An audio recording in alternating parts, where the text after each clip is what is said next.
In this video, I'm going to explain how you can buy your first NFT completely from scratch. So I've broken this process up into 5 different steps that are going to help you go from having no idea where to start to then understanding how to buy NFTs with cryptocurrency and how you can find projects before they release so that you're always staying on top of all the new trends in the market. So if you guys are new to the channel, hit that subscribe button and drop a like to help push this video out to more people who are looking to get started. But with that, let's not waste any more time and let's get right into it. Okay, so starting at the beginning, step number 1 is to actually buy some Ethereum. So this is the currency that you're gonna be using to buy and sell NFTs. So the first step is to create an account with a crypto brokerage so that you can start converting some of your dollars into Ethereum. Unfortunately, you won't be able to use Robinhood or WeBull because these platforms don't allow you to send your Ethereum into an external wallet. So when you buy it on one of those,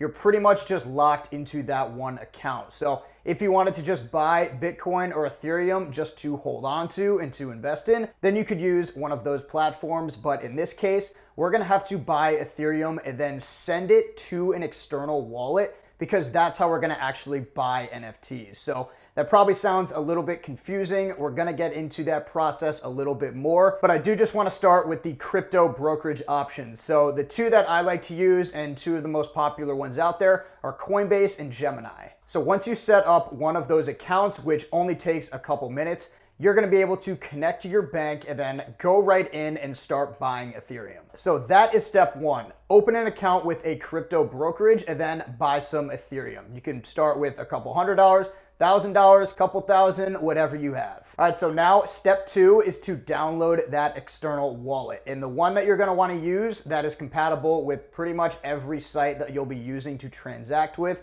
is what's referred to as a MetaMask wallet. So this is going to be that online wallet where you can send your Ethereum from your Coinbase account into this MetaMask wallet. And this is what you're gonna be able to connect to all the websites. So all that you have to do is go onto your computer and Google MetaMask and then go straight to their website, where then you'll be able to open an account and then download it as a Google Chrome extension. So once you go in and download that Chrome extension, you'll now have your MetaMask wallet attached to your Chrome browser, which then you'll be able to see if you just go right up into the top right corner of your screen under this extensions tab. So once you download your MetaMask, you'll be brought to this Get Started section. So from here, you'll have 2 options, where on the left, this is where you can log into an existing wallet if you already have one. And then on the right, this is where you're gonna wanna go if you do not have one set up and you're just getting started. So you would go to that Create a Wallet section, and from there, the process is pretty straightforward. You just follow the instructions on the screen, and within a matter of minutes, you'll be ready to go. So then, once you create your account and everything is set up, you'll be able to go back into your Google Chrome extensions tab, and then you can just log in to that wallet just to have it all set up. And this is a key step in the process because when you're looking to either mint an NFT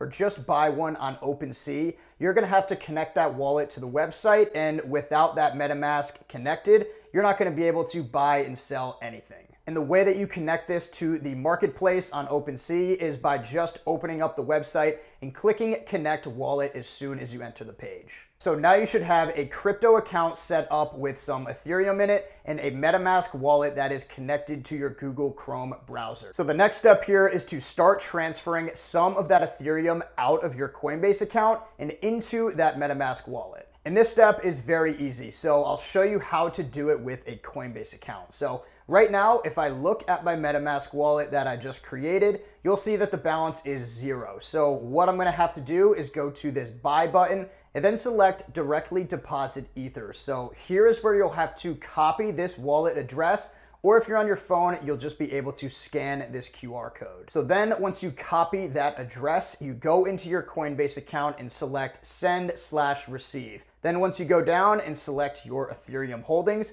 this is where you'll be able to paste that wallet address in that you just copied from MetaMask, and you can send over however much Ethereum you want. So for this example, let's just plug in 500 bucks so you can see exactly how it transfers. So after clicking send, now if we go back into Chrome and open up MetaMask, you'll see that the money minus the transaction fee is now sitting in this wallet. So now you have money loaded in and ready to go, which brings us to step 4, which is to answer the question, where do you actually go to look for new NFT projects to potentially invest in? And you could just go back into OpenSea to find projects that have already released. But if you're looking for new projects, one of the best sites that you can use is raritytools.com. And through this website, you'll be able to see all of the most recent NFT releases, as well as a full list of upcoming projects. So if you're just looking for a place to start and to get some projects on your radar, then this is one of the best places to do so. And while you're going through this site and searching for new projects, one of the best ways to actually get involved before any of the launches is just to join a bunch of these Discord groups and to follow all the pages on Twitter. And those accounts are all listed right on this Rarity Tools section. And even though joining Discords and just grinding through Twitter might be tedious work, the amount of information that you'll be able to find just even hidden in Twitter threads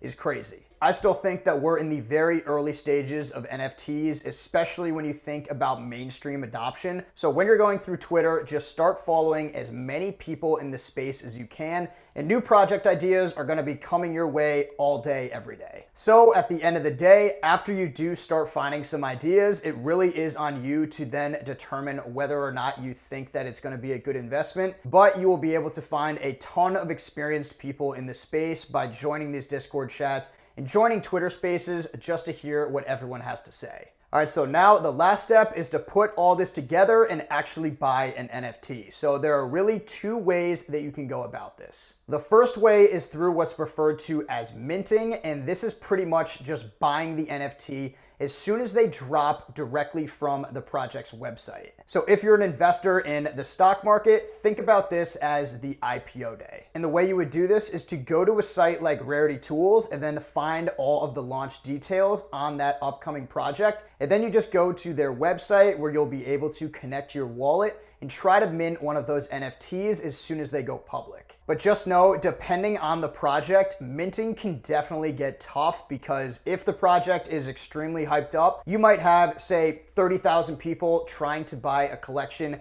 all at the same time when there's only 10,000 pieces available. So if you have a scenario like this, it's not only gonna decrease the odds of you actually being able to get an NFT, but it's also gonna cause a gas war, which is when people are paying an absurd amount in gas or transaction fees to try to get to the front of the line. And I'll definitely make a more in-depth video on gas wars in the future, but when you see gas continuing to rise, this is where you might end up spending money just trying to process the transaction, and then at the end, not even have it go through. So this process can definitely be pretty risky if you are trying to buy as soon as they launch. So if you don't feel comfortable with the whole minting process, the other place that you would buy NFTs is on the secondary market on OpenSea. So this is where you'll find all of the projects posted for resale once they're minted onto the blockchain. So if you have been researching and you know what project you're looking for, you can just go right up into this top search bar and browse for the different projects. Or you can go into the marketplace and kind of just go through all of the different ones listed. Or you could head over to this stats section, and this is where you're going to be able to see the most popular projects on the entire market. And just to give you an example, say that you wanted to buy one of these koala NFTs. So the way that you would go about buying something like this is kind of like eBay. So on the left here, they have a buy now section, and this is where you'll be able to see all the NFTs available, ranked from lowest to the most expensive price-wise. And then you can either just go right in and select buy now. So that's when you just be paying this asking price for the NFT with that money in your MetaMask wallet. Or you can go down and place a bid where, say you wanted this NFT, but you didn't want to pay that asking price. You could start bidding on pieces that you're interested in and then just wait to see if the owner accepts your offer. So if you wanted to get in right away, you could just look at the floor prices and just click buy now. Or you could start placing some bids just how you would on eBay or StockX or any kind of secondary market. So actually buying something on OpenSea is actually pretty easy and straightforward, but I think the most confusing part is probably all the steps leading up to that point, where you have to open a crypto account, buy Ethereum, and then open a wallet, transfer that money into the wallet. everything like that. So those are just the basics on how to get started in the NFT market. Hopefully that breaking it down into those 5 different steps just made it a little easier to understand. So if that video did help you guys out, please do leave a like to support the channel. And if you have any other questions, let me know down in the comments below. But if you are still here, I appreciate you watching all the way through, and I will catch you guys in the next one. Peace.